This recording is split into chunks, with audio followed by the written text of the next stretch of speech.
न जात ना कोई पात, ना हिंदू ना मुसलमान, न जात ना कोई पात, ना हिंदू ना मुसलमान, सबके जुबां पर है संजीव यादव जी का नाम। जी हाँ, संजीव यादव जी होनिहार।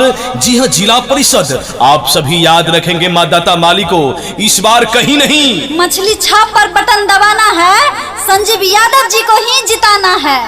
सबका अपना छाप, मछली छाप, मछली छाप। मधुबनी जिला परिषद क्षेत्र संख्या 42 के उम्मीदवार संजीव यादव जी, जिनका चुनाव चिन्ह मछली छाप, मछली छाप, मछली छाप। तो याद रखब मतदाता मालिक सब, मछली छाप, मछली छाप, मछली छाप। सुनो भैया बड़े छिपैया, सुनियो सब कोई ध्यान लगाए, मछली छाप छैयो अपन संजीव यादव के दियो जिताए, मछली छाप छैयो अपन हिनका दियो जिला परिषद बनाए, मछली छाप छैयो अपन। मछली छाप ईवीएम मशीन पर क्रम संख्या 12 नंबर पर अछि।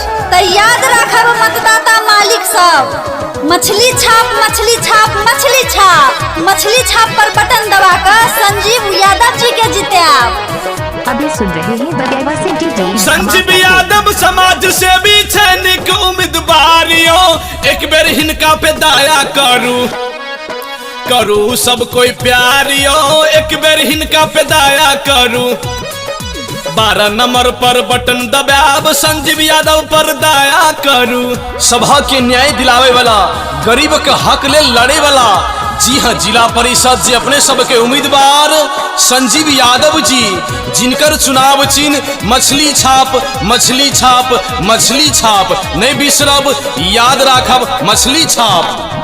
संजीव यादव समाज के बेटा करते निक सब काम यो, सब गरीब के हक दिलेते इनको हेते नाम यो, सब गरीब के हक दिलेते संजीव यादव के दियो जिताए, मछली छाप छैयो अपन। सुन रहे हैं दिवाकर दीवाना, ग्राम बगेवा, जिला मधुबनी।